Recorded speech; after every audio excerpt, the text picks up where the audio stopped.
Assalomu alaykum do'stlar, bu Qozaq Storytime. Biz boshlaymiz. Axlat yonidagi ikki taqdir. Bu tong boshqalardan farq qilmasligi kerak edi.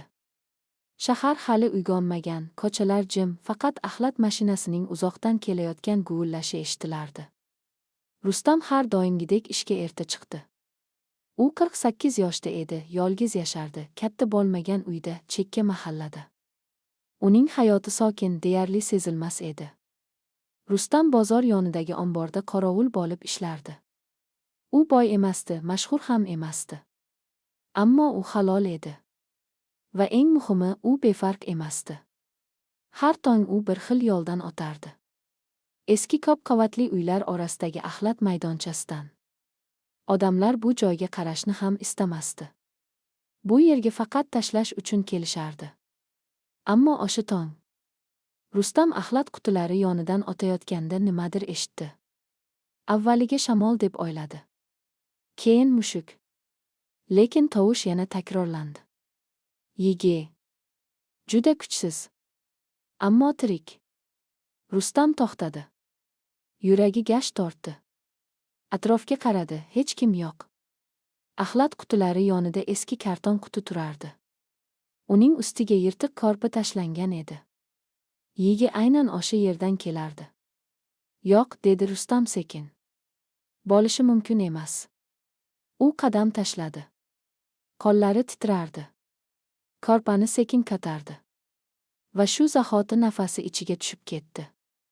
Quti ichida ikki chaqaloq bor edi. Egizaklar. Biri qimirlar, biri zo'rga ovoz chiqarib yiglardi. Ularning yuzlari oqarib ketgan, lablari ko'karib borardi.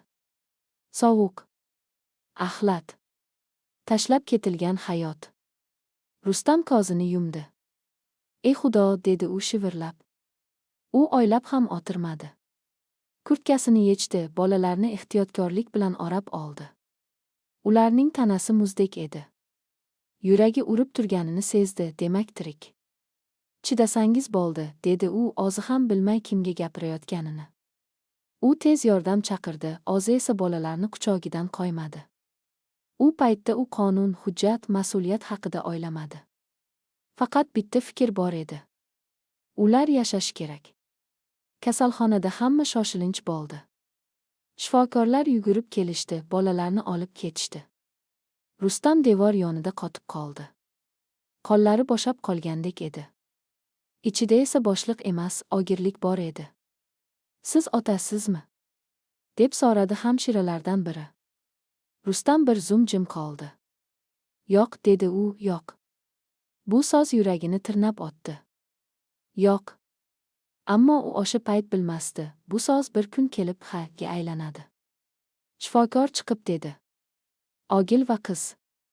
Egizaklar. Agar biroz kechikkaningizda oqibati yomon bo'lardi. Rustam stulga o'tirib qoldi. Nafasi chiqib ketdi. Demak, u bejiz to'xtamagan. Keyingi taqdirlari qanday bo'ladi? So'radi u sekin. Hozircha bolalar uyga o'tkazamiz, dedi shifokor. Agar ota-onasi topilmasa. Gap tugamadi. Rustam davom eshitishni istamadi ham. U o'sha kuni uyga qaytdi, lekin uxlamadi. Ko'z oldidan quti ketmasdi. Sovuq tong. Yige. Kichkina qo'llar. Tong otganda u qaror qildi. Bu qaror uning hayotini butunlay o'zgartirardi. Bolalar uyida unga ko'p savol berishdi. Nega siz? Nega hozir? Axir ular sizga begona-ku. Rustam esa bir xil javob berdi. Men ularni tashlab ketolmadim. Bu oddiy gap edi. Ammo unda butun haqiqat bor edi. Hujjatlar uzoq davom etdi. Tekshiruvlar bo'ldi. Shubhalar bo'ldi. Kimdir ishonmadi, kimdir kuldi. Erkak odam ikki chaqaloqni qanday boqadi? Deyishdi. Rustam esa ichidan dedi. Boqaman. Chunki tashlab ketmadim. Bir necha oy o'tgach, ularni vaqtincha uning qaramogiga berishdi. U egizaklarga ism qo'ydi. Qizga Zarina. Ogilga Jasur. Bu ismlar oddiy edi, lekin mehr bilan aytilardi. Birinchi tun Rustam uxlamadi. Biri yig'ladi, biri uyg'ondi. U qo'rqdi, adashdi, lekin qochmadi. Tong otganda u oynaga qaradi. U boshqa odam edi. U hali bilmasdi, bu ikki chaqaloq 25 yil o'tgach, uning yuragini yana bir bor larzaga solishini. Ammo taqdir allaqachon yo'lni tanlab bo'lgandi. Yolg'iz otaning ilk sinovlari. Egizaklar Rustamning uyiga kirib kelgan kun jim bo'ldi. Uyning devorlari xuddi yangi nafas ola boshlagandek edi, lekin bu nafas og'ir edi. Ikki kichkina krovat, sut hidlari, tinimsiz yigi, Rustamning hayoti birdaniga o'zgardi. U ilgari jimlikka o'rganib qolgan edi, endi esa jimlik yo'qolgan edi.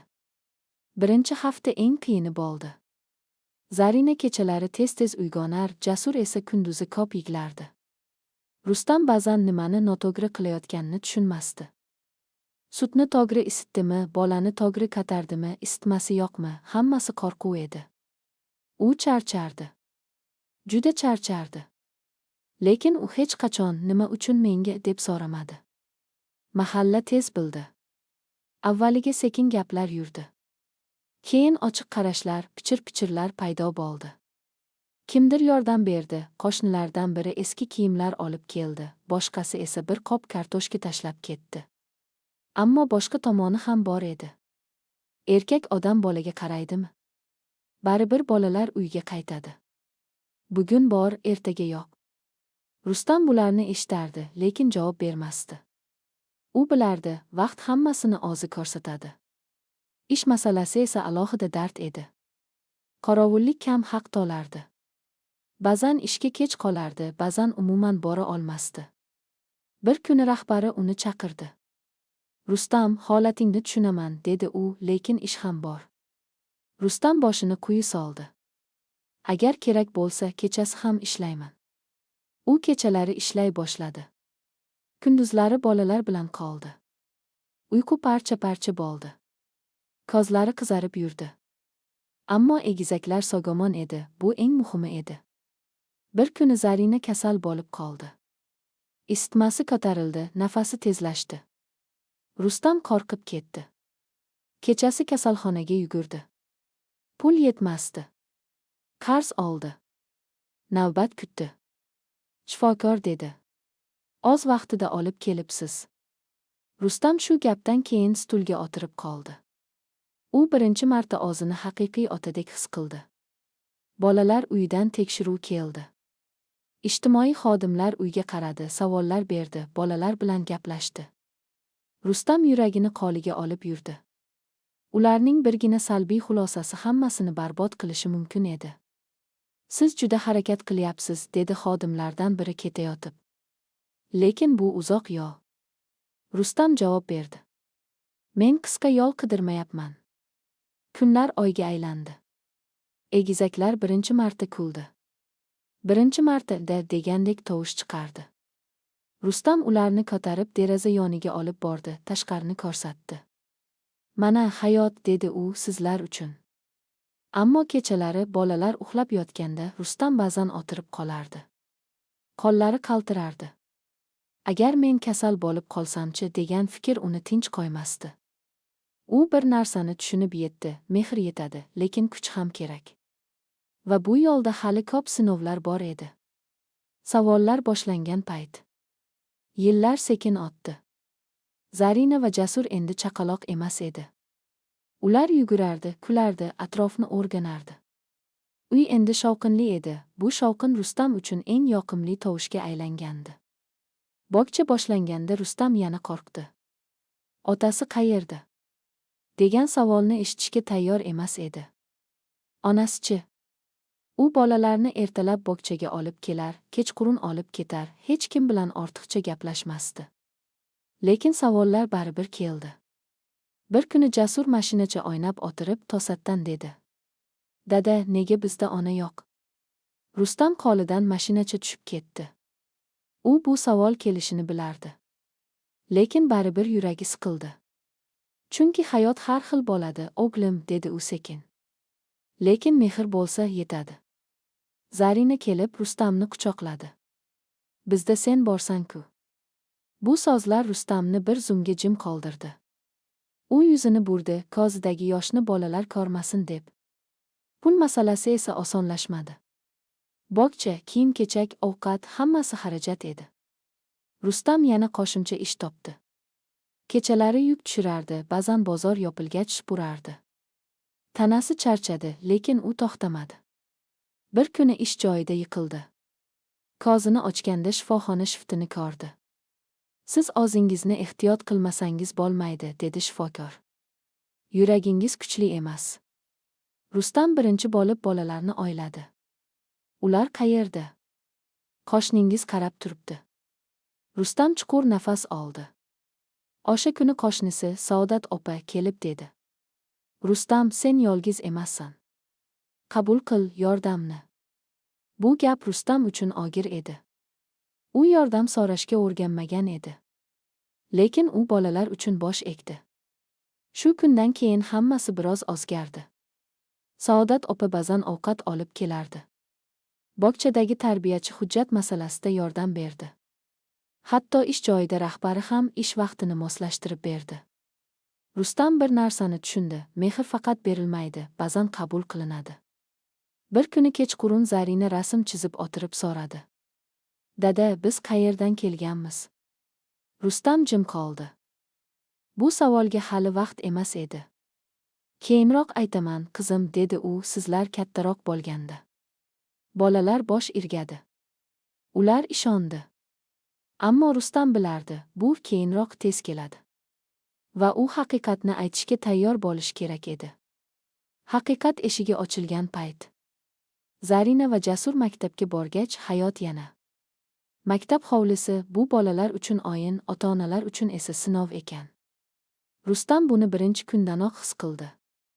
Ota-onalar yig'ilishida u yagona yolg'iz erkak edi. Kimdir hayron qaradi, kimdir jim o'tirib kuzatdi. Onalari kelmaydimi? deb so'radi kimdir. Rustam jilmaydi, lekin yuragi siqildi. Yo'q, dedi u qisqa qilib. Men yetarman. Vaqt o'tdi. O'qituvchilar bolalarning tartibli, tirishqoq ekanini ayta boshlashdi.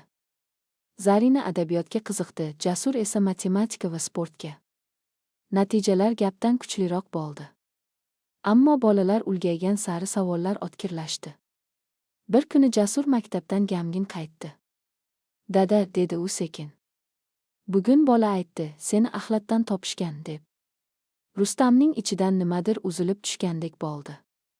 Sen nima deding? so'radi u. Hech narsa. Lekin bu rostmi? Sukut cho'kdi. Rustam bilardi bu payt kelishini. U stulga o'tirdi, bolalarni yoniga chaqirdi. Sizlar meni eshitinglar, dedi u sokin, lekin qat'iy. Haqiqatni bilishga tayyormisizlar? Zarina va Jasur bosh irgadi. U hammasini aytdi. Sovuq tongni, karton qutini, yigini, kasalxonani. Qanday qilib u ketolmaganini, qanday qilib u tanlaganini. Sozlar tugagach uzoq jimlik bo'ldi. Zarina ko'ziga yosh oldi. Demak, bizni tashlab ketishganmi? Ha, dedi Rustam. Lekin men sizlarni tashlamadim. Jasur tishlarini qisdi. Agar seni uchratmaganimizda-chi? Rustam javob berdi. Unda men bugun kim bo'lmasdim? Bolalar bir-biriga qaradi. So'ng Zarina Rustamni quchoqladi. Dada, biz seni tanlaganmiz, dedi u endi bilib turib. Bu so'z Rustamning ko'kragiga iliqlik soldi. Ammo jamiyat tinchimadi. Ba'zi ota-onalar bolalarini egizaklardan uzoqroq tutishga urishdi. Kimdir ochiq aytdi, kimdir yashirdi. Zarina bir necha kun maktabga borishni xohlamadi. Jasur esa sport bilan o'zini chalgitdi. Rustam esa yana sog'ligini unutdi. Bir kuni ishda yuragi qattiq og'ridi. U o'tirib qoldi. Nafasi qisildi. Kasalxonaga yotqizishdi. Sizga tinchlik kerak, dedi shifokor. Agar shunday davom etsa, bolalar qaramog'ini boshqa birovga topshirishga to'g'ri keladi. Bu gap Rustamni uyg'otdi. U bolalarni yo'qotishdan qo'rqardi. Ikkinchi marta emas. U hayotini o'zgartirishga qaror qildi. Uyga qaytgach, u egizaklarni yoniga chaqirdi. Endi biz boshqacha yashaymiz, dedi u, men kuchli bo'lishim kerak. Sizlar uchun. Jasur bosh irgadi. Biz ham yordam beramiz, dada. Zarina jilmaydi. Har doim. Rustam shu payt tushundi, u endi yolg'iz emas. Ammo oldinda hali eng katta sinov vaqt bor edi. Yo'llar ajralganda. Vaqt bolalarni ayamasdi. Zarina va Jasur o'smirlik yoshiga yetishdi. Ularning ovozi o'zgardi, qarashlari chuqurlashdi, orzulari esa bir-biridan uzoqlasha boshladi. Rustam buni sezardi, lekin to'xtatishga urinmasdi. Chunki u bilar edi, farzandlarni ushlab qolib bo'lmaydi, faqat tayyorlash mumkin. Zarina sokinlashdi. Kitob o'qirdi, daftarlariga nimadir yozardi. U ko'proq yolg'iz qolishni xohlardi. Ba'zan deraza yonida uzoq o'tirib shahar chiroqlariga qarardi. Dada, dedi u bir kuni. Men boshqa shaharda o'qimoqchiman. Rustam yuragini bosdi, lekin jilmaydi. Bor, qizim. Bilim seni erkin qiladi. Jasur esa butunlay boshqacha edi. U sport bilan yashardi. Yugurardi, musobaqalarga qatnashardi, o'zini sinardi. Bir kuni u qat'iy ovozda dedi. Dada, men harbiy bo'laman. Rustam jim qoldi. U o'sha lahzada qo'rqdi. Yo'qotishdan emas, balki yana yolg'iz qolishdan. Lekin u buni yashirdi. Agar tanloving shu bo'lsa, dedi u nihoyat, demak shunday bo'lish kerak. Uy sekin bo'shab borardi. Oldin kulgi to'la xonalar endi jim edi. Rustam kechalari chiroqni o'chirib o'tirmasdi. Jimlik unga og'ir tushardi. U bolalarning ovozini soginardi, hatto ularning bahslarini ham. Bitiruv kuni kelganda Rustam ularni uzoqdan tomosha qildi. Zarina sahnada diplom olayotganda Rustam ko'zlarini yashirdi. Jasur sport mukofotini olganda u jim qarsak chaldi. Shu paytgacha yetkazganim kifoya, dedi u ichidan. Ketish kuni esa eng og'iri bo'ldi. Chamadonlar tayyor. So'nggi nonushta. So'nggi maslahatlar. Dada, biz qaytamiz, dedi Zarina quchoqlab. Tez-tez qo'shimcha qildi Jasur. Rustam bosh irgadi. Esingizdan chiqmasin, qayerda bo'lsangiz ham odam bo'lib qolinglar. Ular ketishdi. Eshik yopildi. Uy yana jim bo'ldi. Rustam ikkinchi marta yolg'iz qoldi. Lekin bu yolg'izlik boshqacha edi. Avval u bosh kelgan edi, endi esa xotiralar bilan to'la edi. Har bir burchakda bolalarning izi bor edi. Sog'ligi yana yomonlashdi. Yuragi tez-tez og'rirdi. U shifokorga kam borardi, bolalarni tashvishga solishni istamasdi. Ba'zan kechasi eski suratlarni ko'rardi. Zarina kichkina payti. Jasur yiqilib yana turgan payti. Hammasi xuddi kecha bo'lgandek. Bir kuni pochta qutisida ikkita konvert topdi. Biri Zarinadan, biri Jasurdan. Ikkalasida ham bir xil jumla bor edi. Dada, biz seni unutmadik. Rustam konvertlarni ko'ksiga bosdi. U hali bilmasdi, oldinda uni hayotidagi eng kuchli lahza kutayotganini. Sukut yillari. 25 yil, bu faqat raqam emas edi. Bu yillar Rustamning yuziga chiziq bo'lib tushdi, qo'llariga titroq bo'lib o'rnashdi, yuragiga esa sokinlik qilib joylashdi. U endi shoshilmasdi. Har bir ishni sekin qilardi. Har bir tongni minnat bilan qarshi olardi. Uy jim edi. Juda jim. Ba'zan radioga quloq tutardi. Ba'zan deraza yonida o'tirib odamlarning shoshayotganini tomosha qilardi. U o'zini keraksiz his qilmasdi. U o'zini bajarilgan deb his qilardi. Zarina va Jasur vaqti-vaqti bilan qo'ng'iroq qilishardi. Qisqa suhbatlar, hol-ahvol, hammasi joyida. Rustam ko'p savol bermasdi. U bolalarini o'z yo'llarida ko'rishni xohlardi. Ammo o'sha kun boshqacha boshlandi. Rustam tongda uyg'ondi va yuragi galati siqildi. Nafasi qisdi. Ko'kragida og'irlik bor edi. U o'rnidan turdi, suv ichdi, lekin yengillik bo'lmadi. O'tar, dedi u o'ziga. O'tar. U o'sha kuni ishga bormadi. Divanga o'tirdi. Eski albomni oldi. Sahifalarni sekin varaqladi. Kichkina Zarina. Qumda o'ynayotgan Jasur. Birinchi maktab kuni. Ko'zlari namlandi. Hammasi joyida bo'ldi, dedi u sekin. Kechga yaqin ahvoli og'irlashdi. Qo'li telefon tomon cho'zildi, lekin to'xtadi. Bolalarni bezovta qilmayman, dedi ichidan. U doim shunday qilardi, oxirigacha sabr. Shu payt telefon jiringladi. Rustam cho'chib ketdi. Ekranda Zarina ismi yonib turardi. Dada, dedi u xavotirli ovozda. Ovozing galati chiqyapti. Yaxshimisan? Rustam bir zum jim qoldi. Yaxshi, qizim, dedi u, shunchaki charchadim. Qayerdasan? Uyda. Sukut. Biz kelyapmiz, dada, dedi Zarina qat'iy. Hozir. Kerak emas, dedi Rustam. Men. Kerak, dedi u va telefonni o'chirdi. Rustam yuragini ushladi. U tushundi, ba'zan kuchli bo'lish yordamni qabul qilishdir. Oradan bir necha soat o'tgach eshik taqilladi. Rustam o'rnidan turdi, zorga yurdi va eshikni ochdi. Ostonada Zarina va Jasur turardi. Ular endi kattalar edi. Ammo ko'zlaridagi qarash o'sha edi. Dada, dedi Zarina va uni quchoqladi. Jasur ham yoniga keldi. Qo'lini yelkasiga qo'ydi. Biz shu yerdamiz, dedi u. Rustam ko'zlarini yumdi. U ilk bor o'zini himoyalangandek his qildi. Qaytgan mehr. O'sha tun Rustam uchun eng og'ir. Zarina choy qo'ydi, Jasur esa derazani ochib xonani shamollatdi. Ular Rustamni divanga yotqizishdi.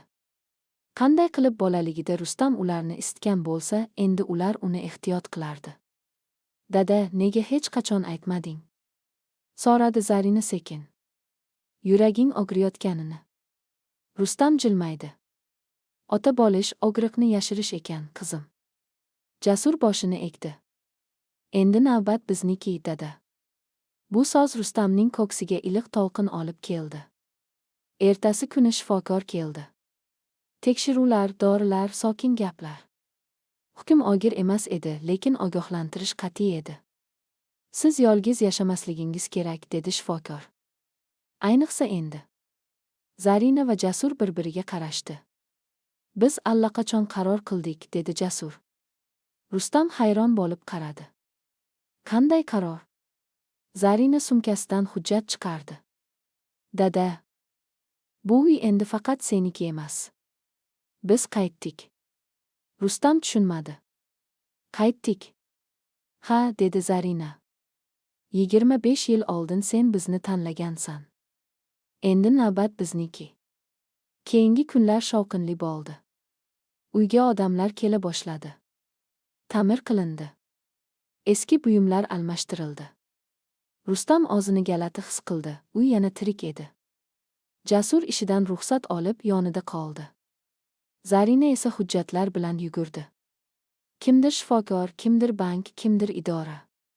Siz dam oling, dada, derdi u. Rustam ilk bor rostdan ham dam oldi. Bir kuni Zarina Rustamni tashqariga olib chiqdi. Bugun bir joyga boramiz, dedi u. Mashina shahar chetiga qarab yurdi. Rustam derazadan qarab bordi. Tanigan ko'chalar. Eski uylar. U to'xtash joyini ko'rganida yuragi urib ketdi. Axlat maydonchasi. O'sha joy. Nega bu yerga keldik? Dedi u titrab. Jasur mashinadan tushib dedi. Chunki bugun minnatdorlik kuni. Axlat maydonchasi yonida endi toza, kichik yodgorlik bor edi. Oddiy tosh. Unda yozuv. Bu yerda 2 hayot saqlab qolingan. Rustamning ko'zlaridan yosh oqdi. Bu nima? Zarina yoniga keldi. Biz uzoq vaqt qidirdik, dada. Va topdik. Bugun bu joyni rasmiy ravishda belgiladik. Jasur davom etdi. Chunki ba'zi qahramonlar jim bo'ladi. Rustam tiz cho'kdi. U hech qachon bunday minnatdorlikni kutmagan edi. Lekin hali eng muhim lahza oldinda edi. Yurakni eritgan minnatdorlik final. Axlat maydonchasi yonidagi shamol sekin esardi. Rustam tosh oldida uzoq turdi. U o'sha sovuq tongni esladi, qonlarning titraganini, yigini, qo'rquvni. U o'sha payt biror mukofot, rahmat yoki kelajak haqida o'ylamagan edi. U faqat ketolmagan edi. Men shunchaki odam bo'ldim, dedi u sekin. Zarina uning yoniga kelib qo'lidan ushladi. Aynan shuning uchun, dedi. Jasur chuqur nafas oldi. Biz bugun faqat yodgorlik uchun kelmadik. Rustam ularga qaradi. Yana nima bor? Zarina sumkasidan qog'oz chiqardi. U biroz hayajonlangan edi. Dada, biz seni rasmiy ravishda ota deb tan oldik. Hamma hujjatlarda. Endi sen yolg'iz emassan. Hech qachon. Rustamning ko'zlari namlandi. Sizlarga bu shart emas edi. Bizga shart emas, dedi Jasur. Bu bizning qarzimiz. Ular uyga qaytishdi. O'sha kech uyda chiroqlar uzoq vaqt o'chmadi. Choy ichildi, eski xotiralar aytildi, kulgi yangradi. Rustam ularni tomosha qildi va ichidan bir gapni takrorladi. Men bekorga yashamabman. Bir payt Zarina jim bo'lib qoldi. Dada, dedi u asta. Biz bugun yana bir narsani aytmoqchimiz. Rustam yuragi tez urib ketdi. Eshitayapman. Jasur jilmaydi. Sen faqat bizning otamiz emassan. Sen bizning namunamizsan. Zarina davom etdi. Biz shuning uchun yashayapmiz. Kimdir tashlab ketilgan bo'lsa, Kozimni olib qochmaymiz. Rustam ko'zlarini yumdi. Bu so'zlar uning yuragini eritdi. Oradan bir necha oy o'tdi. Rustamning sog'ligi biroz yaxshilandi. U endi yolg'iz yashamasdi. Uy yana shovqinli edi. Ba'zan nevaralar kulgisi eshitilardi. Hayot sokin, lekin mazmunli davom etardi. Bir kuni Rustam deraza yonida o'tirib quyosh botishini tomosha qildi. Bilasanmi, dada, dedi Zarina, agar sen o'sha tong to'xtamaganingda. Rustam jilmaydi. Unda bugun bo'lmasdi, dedi u, lekin hayot agar bilan yashamaydi. U sekin qo'shib qo'ydi. Hayot tanlov bilan yashaydi. Rustam bir narsani aniq bilardi. Ba'zi bolalar axlatdan topiladi. Lekin haqiqiy ota yurakdan topiladi. Va ba'zi minnatdorliklar 25 yil kutiladi. Lekin bir umrga yetadi.